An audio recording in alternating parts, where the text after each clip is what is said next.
Hello friends, मेरा नाम है अस्साम खान और आप देख रहे हैं मज़ेदार college.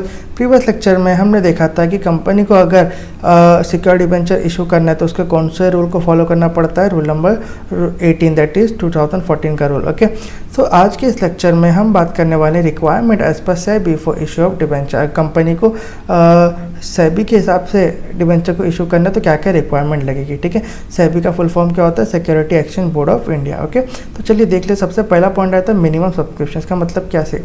As per SEBI, the minimum subscription for public issue of debenture is 75% of the base issue size, that is rupees 100 crores for both NBFCs and non-NBFCs issuer।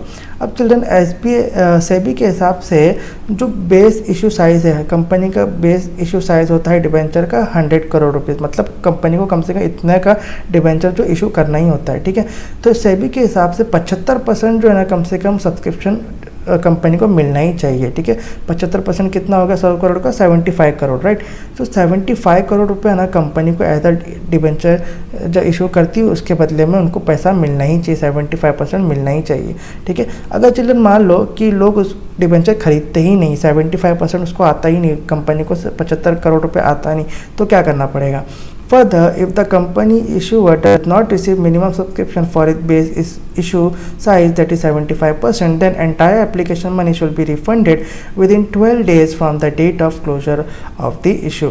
तो कंपनी क्या करना पड़ेगा? अगर समझो 75% वो नहीं जो है इशू कर पाती है, ठीक है, उसको इतना पैसा नहीं मिल पाता है, तो कंपनी क्या करना पड़ेगा? कंपनी को 12 दिन के अंदर अंदर ये सारे पैसे को रिफंड करना पड़ेगा। आई बात समझ में? क्लियर। चलिए नेक्स्ट पॉइंट देख लेते हैं, रिटेंशन ऑफ ओवर सब्सक्रिप्शन। अगर मान लो कंपनी को ज़्यादा पैसा आ जाता है, जैसे 100 करोड़ तो उसको इशू करने का होता है डिबेंचर को, लेकिन मान लो 120 करोड़ आ गया या 250 करोड़ आ गया, तो उसका क्या?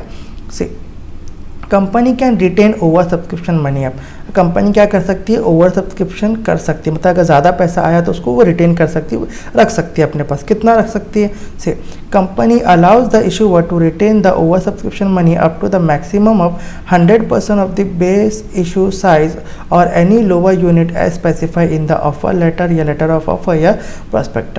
तो कंपनी क्या कर सकती है? 100% जो है मैक्सिमम जो उसका बेस इशू साइज उसका 100% जो उतना पैसा वो रिटेन कर सकती है। तो 100 करोड़ का 100% कितना? वो 100 करोड़, राइट। तो वो और 100 करोड़ तक का पैसे को अपने पास रिटेन कर सकती है। उसके बाद बाकी पैसे को उसको जो है रिफंड करना पड़ेगा। ठीक है, अब समझ कर लो 250 करोड़ रुपए आ गया, उसको 100 करोड़ तो इशू करना ही है डिबेंचर तक का। ठीक है, लेकिन सब्सक्रिप्शन कितने का होगा? 250 करोड़ का, तो वो 100% तक का रिटेन कर सकती है। तो मतलब वो और 100 करोड़ रुपए रिटेन कर देगी। ठीक है, यानी कि 200 करोड़ रुपए वो अपने पास रख सकती है और 50 करोड़ को वो जो है रिफंड कर सकती है। ठीक है, या फिर ऐसी साइज़ जो ऑफर लेटर या लेटर ऑफ ऑफर या प्रोस्पेक्टर में लिखी गई हो या उतना तक का वो क्या कर सकती है? अपने पास रिटेन कर सकती है। आई बात समझ में? क्लियर हो गया।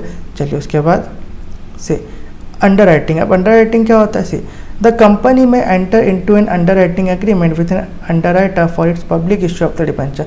अब अंडर राइटर कौन होते हैं चिल्ड्रन? कि मान लो कंपनी के पास 75 करोड़ रुपये नहीं आता है, ठीक है, लोग सब्सक्राइब नहीं करते, डिबेंचर नहीं खरीदते, तो कंपनी क्या करती है? अंडर राइटर को हायर करती है। ये लोग क्या होते हैं? ये लोग ऐसे बंदे होते हैं जो मतलब पार्टी के पास जाता है और वो क्या करता है?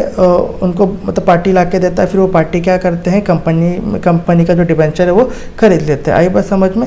और बदले में अंडर राइटर को क्या मिल जाता है? कमीशन मिल जाता है थोड़ा। ठीक है, तो कंपनी क्या कर सकती है? अगर 75% फुलफिल नहीं हो पाता है तो कंपनी क्या कर सकती है? अंडर राइटिंग एग्रीमेंट कर सकती है। किसके साथ? अंडर राइटर के साथ। Clear. So appointment of underwriter must be mention in the offer letter और लेटर ऑफ ऑफर और प्रोस्पेक्ट। अब जो अंडर राइटर का जो अपॉइंटमेंट है चिल्ड्रन, ये लेटर ऑफ ऑफर लेटर या प्रोस्पेक्टस में मेंशन किया जाना चाहिए। क्लियर। चलिए उसके बाद क्रेडिट रेटिंग। अब क्रेडिट रेटिंग क्या होता है? Say as per SEBI the company is making a public issue or right issue of convertible debenture must obtain credit rating from one or more credit rating agency, for example agencies like CRISIL, CARE etcetera. ठीक है, अब company children समझो, अगर वो company क्या करी समझो, अगर वो इशू करती है डिबेंचर, ठीक है, पब्लिक इशू या राइट इशू करती कन्वर्टेबल डिबेंचर का, तो उसको क्या करना पड़ेगा? उसको क्रेडिट रेटिंग लेनी पड़ेगी एक या उससे ज़्यादा रेटिंग एजेंसी से, जैसे कि क्रेसिल है, केयर है, राइट। तो इससे क्या मतलब होता है क्रेडिट रेटिंग का? इससे ये पता चलता है कि ये कंपनी के डिबेंचर कितने सेफ है। अगर हाई क्रेडिट रेटिंग आता, हाई अगर रेटिंग आती है तो बोल सकते हैं भाई डिबेंचर में मतलब हम खरीद सकते हैं, इसका कोई जो है लोचा नहीं होगा। ठीक है, the credit rating should be mention in the offer letter और लेटर ऑफ ऑफर और प्रोस्पेक्टर। और जो ये रेटिंग है ये कंपनी क्या करना पड़ेगा, ऑफर लेटर या लेटर ऑफ ऑफर या प्रोस्पेक्टर में मेंशन करना पड़ेगा। आई बात समझ में। उसके बाद क्या होता है, प्रोस्पेक्टर इशू होता है, फिर उसके बाद जो है लोग डिबेंचर को खरीदते हैं। क्लियर। तो चलिए एक बार रिवीजन देख लेते हैं चिल्ड्रन। सी किसके बारे में पढ़ा हमने पढ़ा requirement as per SEBI for issue of debenture. सबसे पहले मिनिमम सब्सक्रिप्शन, कंपनी को क्या करना पड़ेगा, मिनिमम सब्सक्रिप्शन जो 75% है इशू बेस इशू साइज का, यानी कि 100 करोड़ का उसका 75% तक का उसको सब्सक्रिप्शन मिलना ही चाहिए। नहीं मिलता तो 12 दिन के अंदर तो उसको पैसे को रिफंड करना पड़ेगा। उसके बाद रिटेंशन ऑफ ओवर सब्सक्रिप्शन, अगर समझो ओवर सब्सक्रिप्शन आता है तो वो रिटेन कर सकती है, अपने पास रख सकती है और 100% रख सकती है बेस इशू साइज़ का, मतलब 100 करोड़ तक का वो और रख सकती है। उसके बाद अंडर राइटिंग, अगर समझो कंपनी के पास जो है बेसिक जो सब्सक्रिप्शन है वो भी नहीं आता, 75% भी नहीं आता, तो वो अंडर राइटर को हायर करते, बदले में अंडर राइटर क्या करते हैं, उनको पार्टी ला के देते हैं जो मतलब डिबेंचर को खरीद सके, फिर अंडर राइटर को थोड़ा चार्जेस मिल जाता है, कमीशन मिल जाता है। ठीक है। उसके बाद क्रेडिट रेटिंग, कंपनी क्या करना पड़ता है, रेटिंग निकालनी पड़ती है।